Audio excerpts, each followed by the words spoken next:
श्री सद्गुरुदेव भगवान की जय। पाप विनाशिनी माँ भगवती गीता मैया की जय। श्री बांके बिहारी लाल की जय।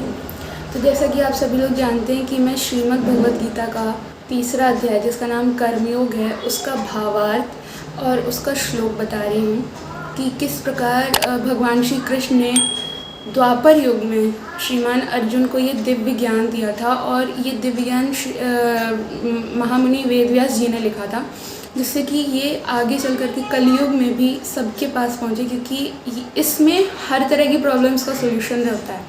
तो पिछले दिनों और पिछले श्लोकों में मैंने आपको जैसे बताया था कि किस प्रकार श्रीमान अर्जुन पूछते हैं भगवान से कि कर्म बड़ा है या बुद्धि, तो उसका भगवान बड़े ही सुंदर उत्तर देते हैं कि ज्ञान रूपी कर्म जो किया जाए वो बड़ा होता है अर्जुन, और जो नित्य मेरा स्मरण करते हैं, जैसा मैं बोलता हूँ वैसा करते हैं, वो कर्म सबसे श्रेष्ठ होता है। तो आइए चलते हैं आगे, देखते हैं कि क्या भगवान बोलते हैं और आगे श्रीमान अर्जुन क्या प्रश्न करते हैं। या मे मतमिदं नित्य मनुतिष्ठन्ति मानवा श्रद्धावन्तो अनुसूयन्तो मुच्यन्ते ते अपि कर्मभिः। अर्थात जो कोई मनुष्य दोष दृष्टि से रहित और श्रद्धा युक्त होकर मेरे इस मत का सदा अनुसरण करते हैं, वे भी संपूर्ण कर्मों से छूट जाते हैं। देखिए, जैसा बता रहे भगवान, कोई भी मतलब जैसे हम लोग ही होते हैं, तो हम लोग अपने छोटे भाई बहनों से या जो भी हमसे छोटा होता है तो हम उसको यही एडवाइस देते हैं ना कि तुम देखो ऐसा मत करो, ऐसा मत करो, और जब वो हमारी बात मान लेते तो हमें भी बहुत अच्छा लगता है, प्लस हम उसको रिवॉर्ड देते हैं। तो वैसे ही भगवान भी यहाँ पे रिवॉर्ड दे रहे हैं कि जो भी काम तुम मेरे अनुसार बताए हुए बातों का तुम अनुसरण करोगे और वैसा ही काम करोगे तो निश्चित रूप से तुम इस जन्म मरण के कर्म रूपों से तुम छूट जाओगे और तुम्हें मेरी ही प्राप्ति होगी जीवन के अंत में। जब डेथ होती है किसी इंसान की तो उसके बाद या तो वो यमलोक जाता है या फिर वो वैकुंठ जाता है, क्योंकि वैकुंठ कौन जाते हैं? वैकुंठ वही जाते हैं जिन्होंने भगवान श्री कृष्ण की जीवन भर उनकी बात मानी है और उसी तरह से उन्होंने कर्म किया है, भक्ति की है, जिसका उन्होंने सदा बोला है मनुष्य को कि वैसा ही कर्म करो जिससे कि तुम मुझे पा सको। तो आगे भगवान कहते हैं, ये त्वेततभ्यसूयन्तो नानुतिष्ठन्ति मे मतम् सर्वज्ञान विमूढान् तान् विद्धि नष्टान् चेतसा। अर्थात परंतु जो मनुष्य मुझ में दोषारोपण करते हुए मेरे इस मत के अनुसार नहीं चलते हैं, उन मूर्खों को तो संपूर्ण ज्ञानों में मोहित और नष्ट हुए ही समझ। अब वही बात हो गई ना, जस्ट ऑपोजिट, कि जैसे अब कोई हमारी बात नहीं मानता तो हम उससे बहुत गुस्सा हो जाते हैं कि अरे वो मेरी बात नहीं मानता है, वो मेरी बात नहीं सुनता है, ऐसे। और फिर यहाँ पे भी भगवान जी का भी तो मतलब एक छोटा सा कोमल सा हृदय है, वो भी चाहते कि हम भी उनकी बात माने। तो अगर वो कहते कि अगर जैसे वो नहीं मान रहे मत तो उस पर छोड़ दो तुम, वो फिर उसका कुछ नहीं हो सकता है, उसकी फिर बुद्धि भ्रष्ट हो जाती है, वो मूर्ख होते। जैसे कि हम महाभारत का एग्जाम्पल ले सकते हैं कि किस प्रकार भगवान ने दुर्योधन को कितना समझाया, लेकिन वो उसकी बुद्धि इतनी भ्रष्ट हो चुकी थी। शकुनी ने, जो महाराज शकुनी थे, उन्होंने पूरी उसकी बुद्धि भ्रष्ट कर दी थी, जिसका उस पर कोई दिव्य ज्ञान का असर ही नहीं हो रहा था। तो उन्होंने फिर कहा कि अब इसका कोई उपाय नहीं है, अब तो विधि का विधान ही निश्चित करेगा कि इसके साथ क्या होना है। लास्ट तक दुर्योधन को समझाया था भगवान ने, लेकिन जब उसकी बुद्धि नहीं काम करी थी, उसका विवेक सो गया था, तो फिर उसे समझाने भगवान भी कुछ नहीं कर सकते हैं। फिर उनके लिए भी जो खुद प्रयास नहीं कर रहा है अपने लिए, तो उसके लिए भगवान पहले क्या सहायता करेंगे? तुम्हें खुद एक सहायता अपने लिए लेनी होगी, तब जाके भगवान फिर हमारी सहायता करेंगे। आगे क्या कहते हैं भगवान, सदृशं चेष्टते स्वस्य प्रकृतिर्ज्ञानावाप्नोति प्रकृतिं यान्ति भूतानि निग्रह किं करिष्यति। अर्थात संपूर्ण प्राणी प्रकृति को प्राप्त होते हैं, ज्ञानी महापुरुष भी अपनी प्रकृति के अनुसार चेष्टा करता है, तो इसमें इसका हट क्या करेगा?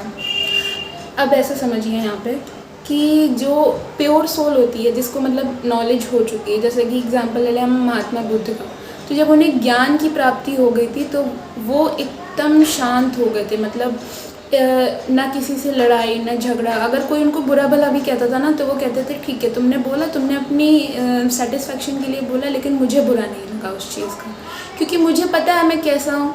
तो ऐसे ही यहाँ पे भगवान कह रहे हैं कि प्रकृति भी अपना स्वभाव दिखाती है मनुष्य के शरीर में। कैसे दिखाती है? जो भी जो बुरे उसके इंटेंशंस होते हैं, लाइक क्रोध करना, राग, द्वेष, ईर्ष्या, ठीक है, अहंकार, मोह, ऐसे उसके दिखाती है कि अपने कैसे मतलब मानव रूपी शरीर में वो अपने जो बुरे इंटेंशंस होते हैं ना, बुरे कर्म होते हैं, बुरी फीलिंग्स होती हैं दूसरों के लिए, वो ऐसे इस तरीके से बाहर आती हैं वो। और जब उसको ज्ञान की प्राप्ति हो जाती है, जब वो अच्छे अच्छे बुक्स पढ़ता है या फिर ध्यान लगाता है, मेडिटेशन करता है, तब उसको समझ में आ जाता है कि ये सब तो एक माया है और इन सब से मुझे दूर रहना है।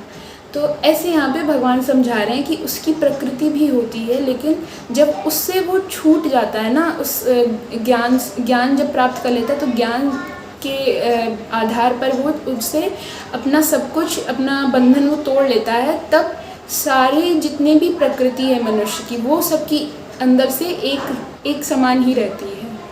आगे भगवान कहते हैं, इंद्रियस्येन्द्रियार्थे राग द्वेषो व्यवस्थितौ तयोर्निवशमागच्छेतो हि यस्य परिपन्थनो।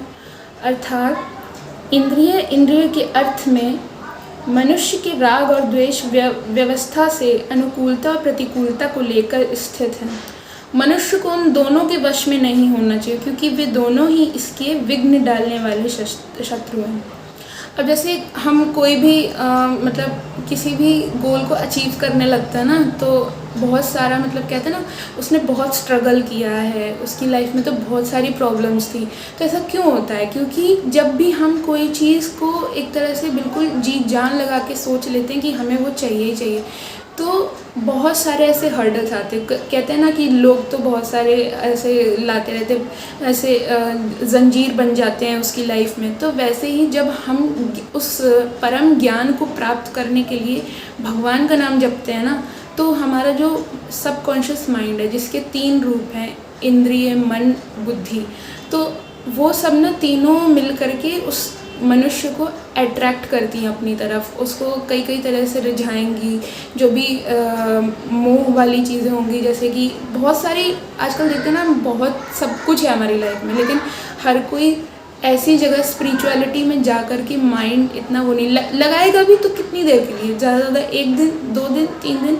अब जैसे आजकल नवरात्रि चल रही, तो आजकल हर किसी के मन में देवी जी का जाप चल रहा होगा, लेकिन क्या वो खुद जानता है कि 9 दिन के अलावा वो वाकई सच में वो देवी जी का जाप करता है? नहीं करता है। अगर मतलब बहुत ही कम लोग ऐसे होंगे जो वाकई भगवती देवी की आराधना करते हैं 9 दिन को छोड़ करके भी।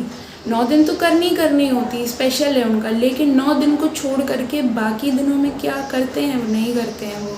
तो ऐसे में सिर्फ उनकी जो भक्ति होती है ना, उनका जो ज्ञान होता है, वो सिर्फ एक दिखावे के लिए होता है कि हाँ, मैंने तो आज व्रत रखा है, मैंने आज इतनी पूजा की है, मैं आज 4 घंटे भगवान के सामने बैठी हूँ। लेकिन भगवान को ये नहीं चाहिए होता है। भगवान को चाहिए कि तुम हमसे रेगुलर बात करो, रेगुलर एक प्रॉपर हमसे टाइम बनाओ, हमसे सुबह या शाम में, दोपहर में, कभी भी, हर तरीके से, हर काम में मेरे में मन लगाओ और उस काम को करो, तो देखो तुम्हारा सारा काम अच्छा हो जाएगा। तो ऐसे यहाँ पे भगवान बता रहे हैं। आगे क्या कहते हैं भगवान? श्रेयान् स्वधर्मो विगुणः परधर्मात् स्वनुतिष्ठितात् स्वधर्मनिधनं श्रेयः परधर्मो भयावह। अर्थात अच्छी तरह आचरण में लाए हुए दूसरे के धर्म से गुणों की कमी वाला अपना धर्म श्रेष्ठ है। अपने धर्म में तो मरना भी कल्याणकारक है और दूसरे का धर्म भय को देने वाला है। तो यहाँ पे कहते हैं ना कि जैसे हम उसकी आदतों को अपना लें तो बहुत ज़्यादा होगा। जैसे फॉर एग्ज़ाम्पल आप ये लीजिए कि जैसे कोई लीडर है, वो अपनी लाइफ का कोई किस्सा बताएगा, तो हम फिर उसी की तरह काम करेंगे हर चीज़। लेकिन क्या होता है ना, अब उसकी लाइफ में जो एनवायरनमेंट था, जो उसने सिचुएशंस फेस की, वो हमारी लाइफ में वैसी नहीं होती। हाँ, थोड़ी बहुत कह सकते कि जैसे कुछ बातें होती हैं कि भाई फाइनेंशियली सबको मतलब प्रॉब्लम होती, लेकिन हर तरह की सिचुएशन हर इंसान की सेम रहे ऐसा नहीं होता है। अब जैसे हम APJ अब्दुल कलाम की बात कर लें, ठीक है, तो उन्होंने अपने तरीके से स्ट्रगल किया है। लता मंगेशकर को ले लें तो उन्होंने अपने तरीके से स्ट्रगल किया, लेकिन बाद में वो लोग उस प्लेस पे जाके पहुँचे जहाँ से पूरी दुनिया उनको देख सकती है, उनको पहचानती, आज भी पहचानती है। वो आज इस दुनिया में नहीं है, लेकिन फिर भी लोग उन्हें जानते हैं। और बहुत अच्छी बात है कि मतलब आगे हमारी यूथ भी उनको जानेगी, बिकॉज़ उन्होंने उस तरीके से स्ट्रगल किया। अब जैसे मैं कहूँ कि मैं उनकी तरीके से स्ट्रगल कर रही हूँ, तो ऐसा नहीं हो सकता। ये सब कहने की बात होती कि मैंने उनकी तरीके से स्ट्रगल किया है, ये किया है, वो किया है, लेकिन बाद में चल कर के पता तो यही चलता है कि एक्चुअल में हमारी लाइफ और उनकी लाइफ में बहुत डिफरेंस होता है। तो कभी भी उस तरीके से स्ट्रगल करना और उनकी प्रॉब्लम्स को अपनी प्रॉब्लम समझना, तो ऐसा नहीं होता। वही भगवान यहाँ पे कह रहे हैं। तो आज के 5 लोगों का यहाँ पे ख़त्म होता है, और आगे चल कर के मैं आशा करती हूँ कि आप सभी ने भगवद गीता पढ़ना शुरू कर दिया होगा, और अगर नहीं भी पढ़ा है तो कोई बात नहीं, आप PDF में भी डाउनलोड कर सकते हैं। अगर आपको नहीं मिल रही है कई सारी शॉप्स में तो आप डाउनलोड कर सकते हैं, गूगल भी प्रोवाइड कराता है। और तो आज के लिए बस इतना ही। जय श्री राधे कृष्ण।